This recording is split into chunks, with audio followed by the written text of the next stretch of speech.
जय शिवराय मंडळी, तर मी सुरेश कदम 27 या यूट्यूब चॅनलवर तुमचं स्वागत करतोय. तर मंडळी आज आपण जातोय किल्ले रांगणावर आणि आपल्यासोबत आणि अजून 2-3 फ्रेंड आहेत ते आपल्याला पुढे भेटणार आहेत. चला तर ब्लॉगमध्ये कंटिन्यू राहा आणि आजचा ब्लॉग खूप ॲडव्हेंचर आणि खूपच भारी होणार आहे. तर चला तर ब्लॉगमध्ये कंटिन्यू राहा.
आता आपण या साईडने येलो तर आपल्या गावचा असा नारूर मधून आतमध्ये बघू शकतास. आणि ह्यो समोर खाई रस्तो आता रे निर्लो हा ना काय बोलतास. हा फाट्यावर हा व्हिडिओ चालू व्हिडिओ सांगतोय. चला तर बघू शकतास असे निसर्गरम्य वातावरणात आपण चाललोय रांगणागडावर. आणि नेरूळ गावचा जो निसर्गरम्य वातावरण आता एकच नंबर आहे, विषय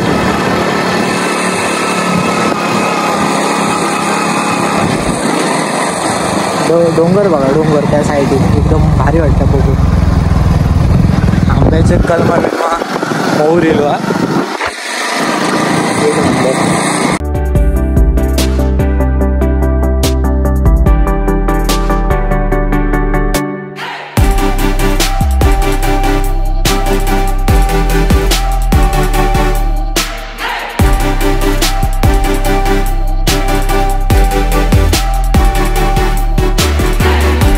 मंडळी आता आपण येऊन पोचलो ऐतिहासिक रांगणागड निसर्ग पर्यटन क्षेत्र या ठिकाणी. आणि हा इथून पहिला गेट आहे जो की आपल्याला ट्रॅक करत वर जायचं आहे.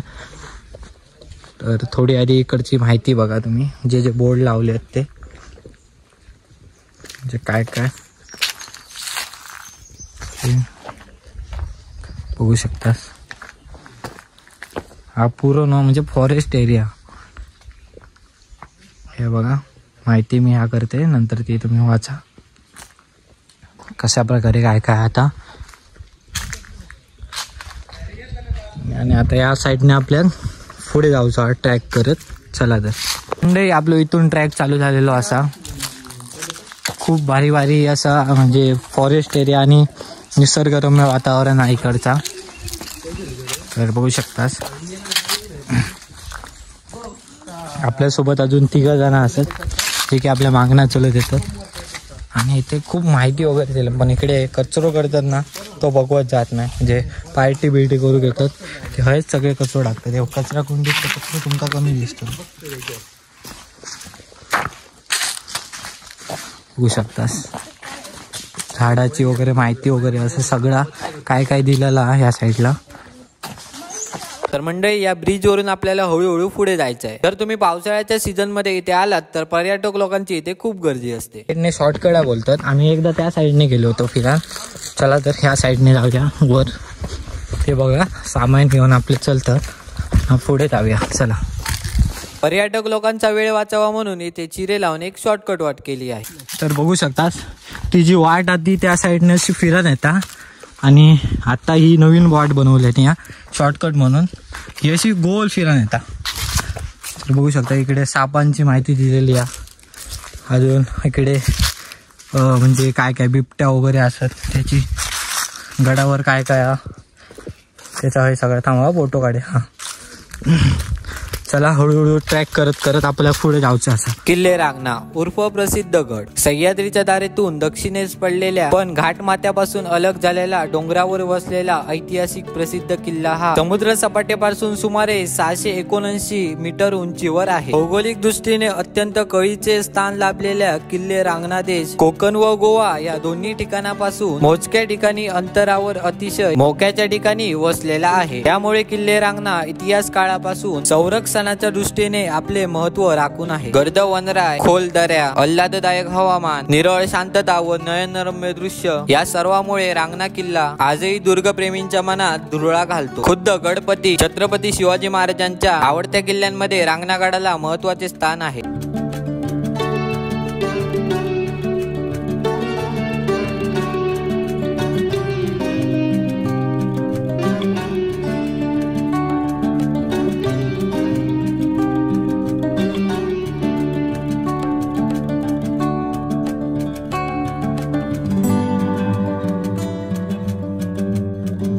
तर सगळेजण फिरायला येताना ह्या एक लक्षात ठेवा. बघू शकता सूचना एकदम झूम करून वाचा, एकदम क्लिअरली दिसता.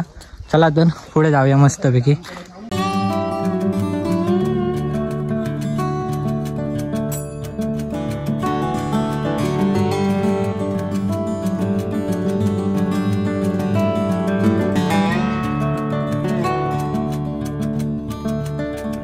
तर आता दगडाचा रस्ता चालू झालेलो हा. मगापासून तर वाईट चांगलं होतं आणि आता खरो ट्रॅक चालू झालेलो बघू शकतास. एकदम नो स्टॉप करता आपण तिकडे जाणार आहोत.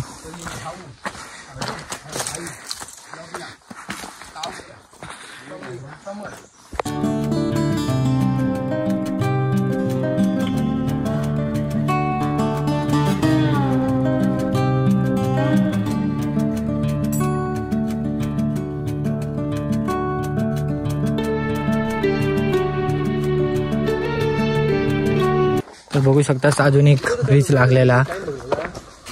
काय माहिती व्हिडिओ टाइम दिसतो रे. अजून एक ब्रिज हा.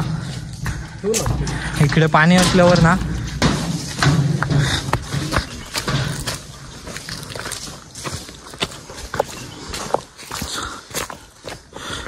इथून पाणी बिणी व्हावं पावसाळ्यात.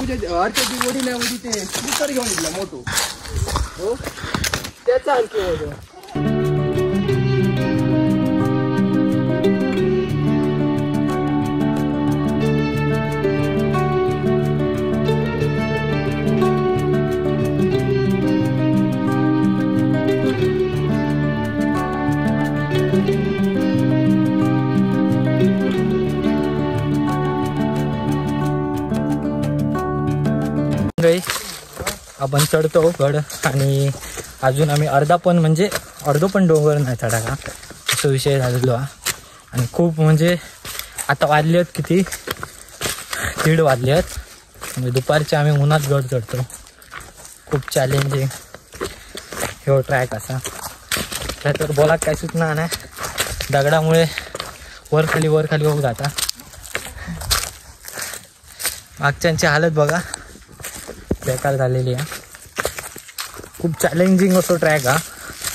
चला तर पुढे जाऊन शूटिंग करूया. हा बापरे ताण वगैरे लागता कारण ऊन डोक्यावर जा. सूर्य ऊन डोक्यावर ना पडता सूर्य डोक्यावर विषय झालेलो हा. पटापट कव्हर करूच्या नादात पडाबिडाचे. जुगाड बघा जुगाड.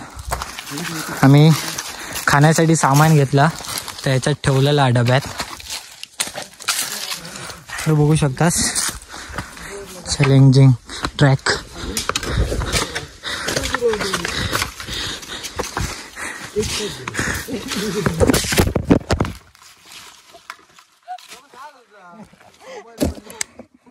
पाठीच्या नादात मी मस्तपैकी आता उडावलंय. म्हणजे एवढा काय लाग नाही. मोबाईल पडलो माझं.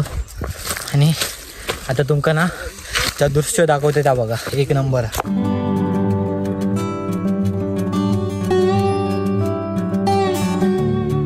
मंडळी होऊ शकतास आमच्याकडे आता दोघांवर मारलेला आणि आम्ही असे छोटे छोटे वाट्यान चढतो. बघू शकता एकदम डेंजर वाट. आणि तो व्ह्यू बघा एक नंबर. त्या साईडला पुरी दरी आहे आणि अशा वाट्यानं आम्ही चालतो हळूहळू. खूप भारी वाटतं.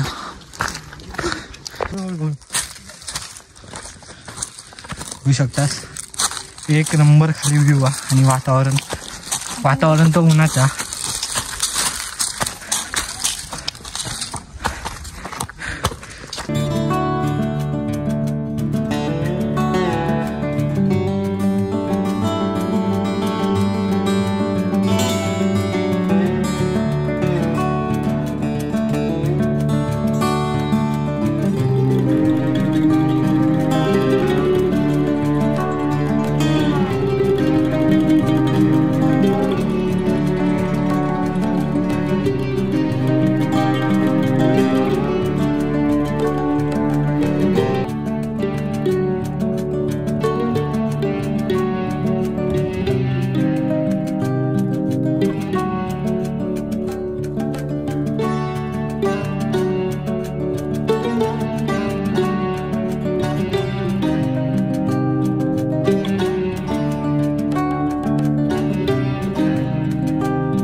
मंडळी बघू शकतास एकदम चॅलेंजिंग असो ट्रॅक हा.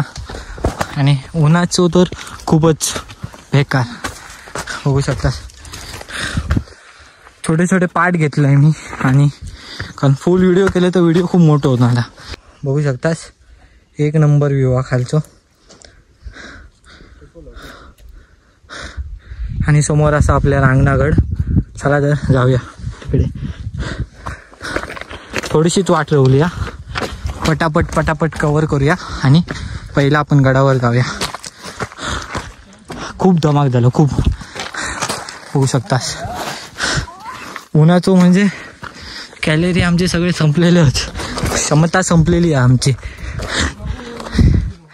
चला समोर आपल्या गड असा आणि इकडे मस्तपैकी पुरा जंगल आहे. आपल्या त्या साईडने असा गोल फिरून त्या साईडला तिकडे बाहेर पडायचा गडावरती. चला तर जास्त वेळ न करता आपण पटापट जाऊया. एनर्जी संपत येईल या. कारण आत्ता वाजले आहेत 2:30 वाजान गेले आहेत. 2:33 झाले आहेत. आणि या भर उन्हाचे आम्ही ट्रॅक करतो. गड चढतो. चला.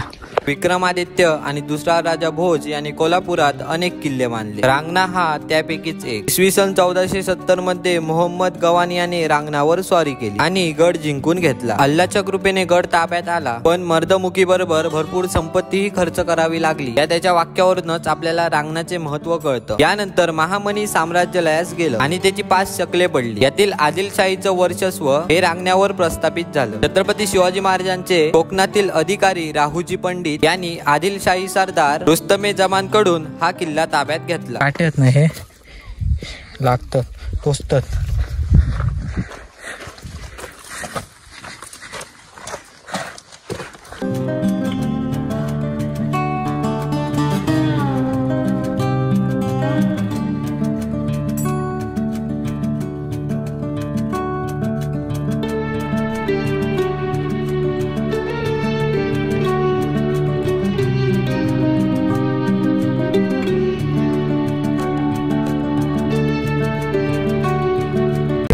आपण रांगणागडावर पोचलेले असो. बघू शकता आपल्या मागे असा रांगणागड. आता आम्ही थोडा वेळ थंडगार वारा घेतो, त्यानंतर मग पुढे जातो, पाणी बिणी पितो. बघू शकताच माझ्या मागे व्ह्यू पूर्ण ऊन आणि पडलेला असा ऊन लागतात. ह्या साईडने कोल्हापूरची लोक येतात आणि या साईडने आपल्या कोकणची लोक येतात, म्हणजे आपल्या कोकणातली सावंतवाडी, गोवा आणि कोकण साईडच्या लोक येतात. आणि समोर असा आपल्या रांगणागड. तर आपल्या त्या साईडने हळूहळू गडावर जायचं असा बघू शकतास. आणि इकडचा व्ह्यू बघा, एक नंबर व्ह्यू. स्वराज्यात अनेक घडामोडी सुरू होत्या आणि दुर्दैवाने छत्रपती शिवाजी महाराज यावेळी आग्र्यास कैदेत होते. याचाच फायदा घेत आदिलशहाने स्वराज्यात हातपाय पसरायला सुरुवात केली. यावेळेस स्वराज्याची धुरा महासाहेब सांभाळत होत्या. या बिकट परिस्थितीत त्यांनी रांगणा मोहीम हाती घेतली. 15 ऑगस्ट 1666 रोजी रांगणा फतेह झाला. यानंतर ऑगस्ट 1666 मध्ये छत्रपती शिवाजी महाराज औरंगजेबाच्या हातावर तुरी देऊन आग्र्याहून निसटले आणि नोव्हेंबर 1666 मध्ये स्वराज्यात दाखल झाले. 14 एप्रिल ते 12 मे 1667 या काळामध्ये बहलोल खान आणि खुद्द छत्रपती शिवाजी महाराजांचे सावत्र बंधू व्यंकोजी राजे यांनी रांगण्यास वेढा दिला. तो महाराजांनी मोडून काढला आणि गडासाठी 6000 एकूण खर्च केले. याची नोंद इतिहासात आढळते. रांगण्याच्या प्रवेशद्वारापर्यंत जाणारी ही अंदाजे 7 ते 8 फूट रुंदीची कातळाच्या बाजूने फोडून काढलेली अरुंद पायवाट. या वाटेच्या डाव्या बाजूस असणारी खोल दरी आणि उजव्या बाजूस कातळ खडक आणि त्यावर पाय ठेवून उभा रांगण्याचा तट आणि बुरुज. समोरून येणारा शत्रू प्रवेशद्वाराला भिडण्याचा प्रयत्न करू लागल्यास तर या अरुंद वाटेवरून जाताना उजव्या बाजूच्या या तटावरून त्यांच्यावर दगडाचा मारा केल्यावरती शत्रू सैनिकांमध्ये तारांबळ उडून ते दरीमध्ये पडण्याची शक्यता जास्त. आणि या प्रवेशद्वाराच्या रचनेला रणमंडळ असे म्हणतात. सुरुवातीला गडाचा उत्तराभिमुख गणेश दरवाजा लागतो. उजवीकडे तटबंदी तर डावीकडे एक बुरुज असलेल्या या प्रवेशद्वाराची आता फक्त एक चौकट शिल्लक आहे. तो आपण आता पहिला पाया पडणार. थांबा जरा, पहिला पाया पडून त्यानंतर दुसऱ्या दरवाजाकडे जाणारा हा मार्ग दोन्ही बाजूने बंदिस्त असून हा गोमुखी बांधणीचा आहे. या दरवाजाला हनुमंत दरवाजा म्हणून ओळखले जाते. या प्रवेशद्वाराच्या आतील बाजूस पहारेकरांच्या देवळ्या आहेत. तर या साईडला बघू शकतास गडाच्या सुरक्षेसाठी वापरलेली तोफ ठेवलेली आहे आणि दुसऱ्या साईडला पण एक तोफ आहे. तर समोरच्या साईडला होता निंबाळकर वाडा. त्या वाड्याच्या आतमध्ये गेल्यावर तुम्हाला एक विहीर दिसते, तर त्या विहिरीचं नाव आहे निंबाळकर विहीर.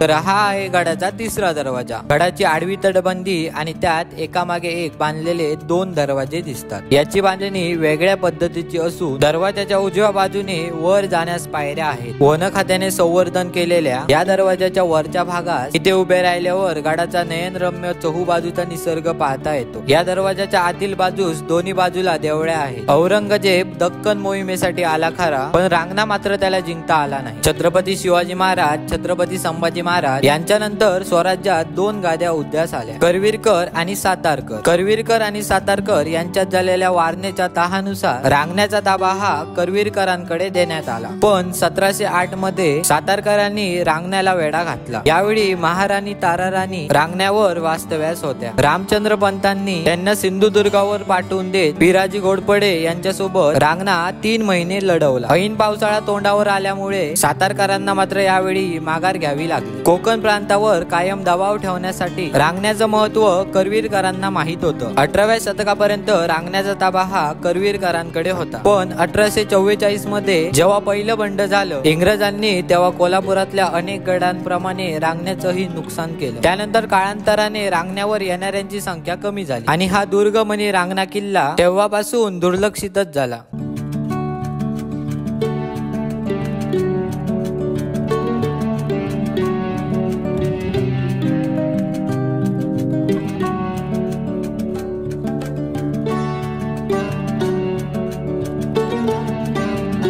पाण्याने भरलेला 12मही तलाव असून त्याच्या काठाने अनेक समाध्या दिसतात. आम्ही थोडा फ्रेश वगैरे झालो आणि नाश्ता वगैरे काय काय म्हणजे आता आणला होता खालो आणि आता आम्ही मंदिरामध्ये जाणार असो. चला तर तुमका आता मंदिरात दाखवतो. तर आता आपण आलोय रांगणाई मंदिराजवळ. या मंदिरासमोर साधारण 15 फूट उंच असलेली दगडी दीपमाळ आहे आणि मंदिराच्या उजव्या साईडला एक तोफ ठेवलेली आहे.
सांगा ते वन डे स्टे करण्यासाठी तिकडे गेलेत, पण आम्ही नाही थांबणार असं मी जातो. त्या साईडला आपल्याला जायला नाही भेटलं तर आपण नेक्स्ट टाइम नक्की जाऊ. आणि आता 6:30 वाजून गेलेत आणि आपल्याला पुरा जंगल उतरायचं आहे. दुपारी जरा लेट झालं.